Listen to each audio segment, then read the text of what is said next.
If you've seen The Dark Knight, you might have noticed the parallels in both the visuals and the concept of how one city balances the chaos and emotions of its characters with Michael Mann's Heat. People usually describe the heist aspect or the cat and mouse game of his two central characters, but many dismiss, in my opinion, the most important aspect.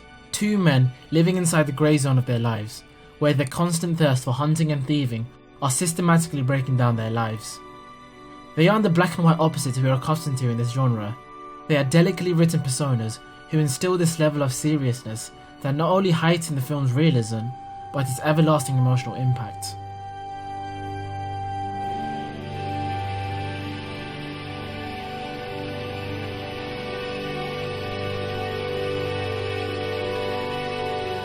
Michael Mann has a knack of not only telling us a story, but taking us into a fully fleshed out world. You can almost call it an anthropological study of both sides of the law. We also see how LA functions, bolstered by Dante Spinotti's great eye for capturing sweeping shots of motorways and building complexes. It's very dreamlike, almost mystical, with the carefully chosen colour grades. Mann then hones in on the minute details of both Neil's and Vincent's professions. We see how a team of robbers prepare before a heist. We see the logic behind the decision to take down the guards. We follow how Vincent gains leverage over a criminal. It's these social and psychological mechanics that help us break down the psyche of these characters, like a nature documentary on human behaviours. Well, for me, the action is the juice. I'm in.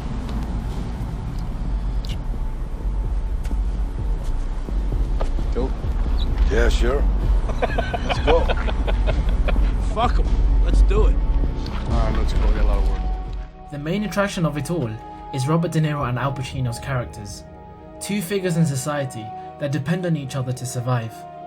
It's their alpha male characteristics that set the plot into motion.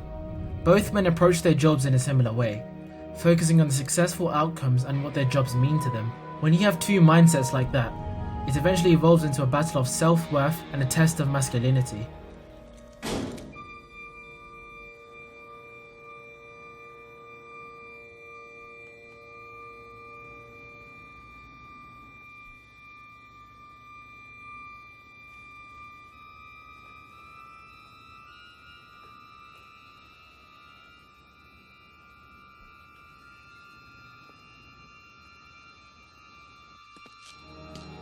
The duality of men is something that Mann usually explores in his films, with Heat being an amalgamation of what Mann did prior.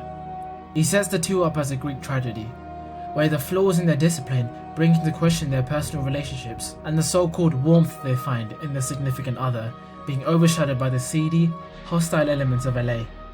I told you when we hooked up, baby, that you were gonna have to share me with all the bad people and all the ugly events on this planet. And I bought into that sharing. Because I love you. I love you fat, bald, money, no money, driving a bus. I don't care. But you have got to be present like a normal guy some of the time. That's sharing.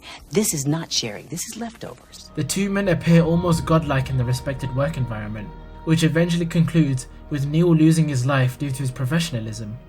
His clear mindset may be flawless in his eyes, but his refusal to abandon his revenge against Waingro ends up being his fundamental flaw.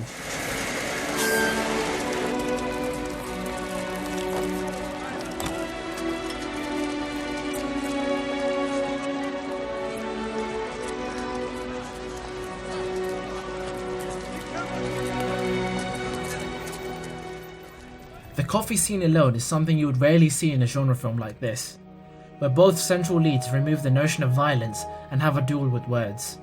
With the adversarial tension always looming in the background, the professional understanding is what paves the way for the sit-down.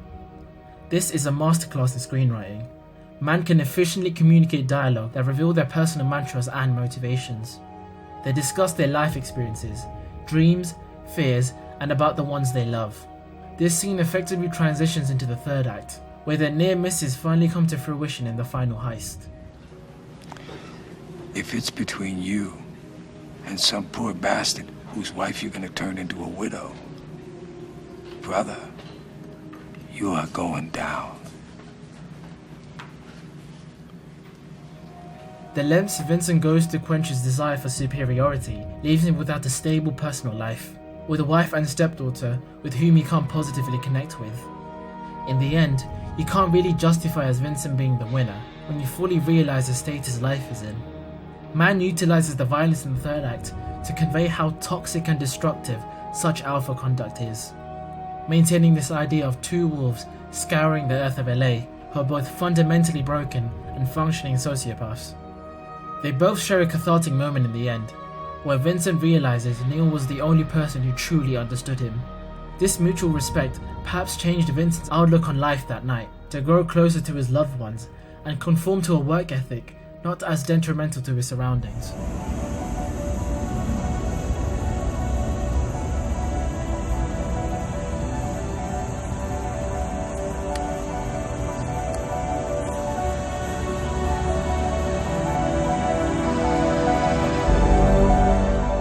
Feeling the lack of connection within LA itself is something Mann achieves in the very first scene. The ambience oozes his way into existence. Just a lone wolf sneaking his way to a hospital without anyone batting an eye as people are focused elsewhere. The connection between individuals can also be seen as the difficulties of letting go. Chris will not lose Charlene even though Neil advises him to. He nearly walks into a trap, as Neil would have predicted, and it's only Charlene's love for him that saves him.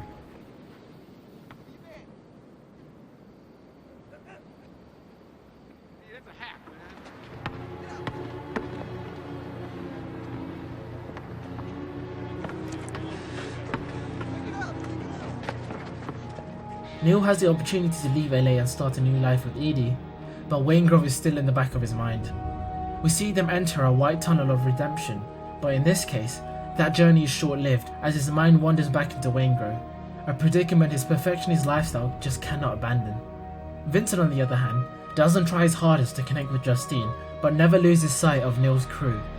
With this being his third marriage, Vincent's flaw of devoting his energy into his work leaves him unfulfilled. The only time he ever snapped back into reality was when he finally recognizes his stepdaughter's fragility.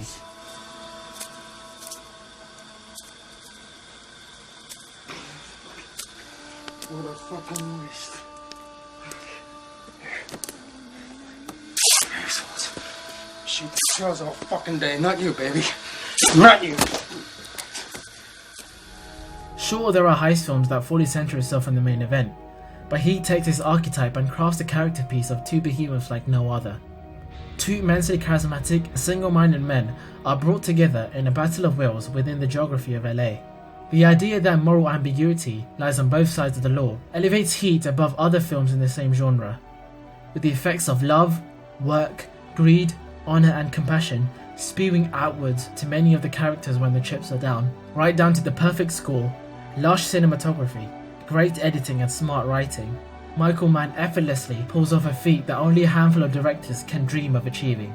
A clear-cut, 3-hour epic that concisely studies the relationship between a city and its inhabitants.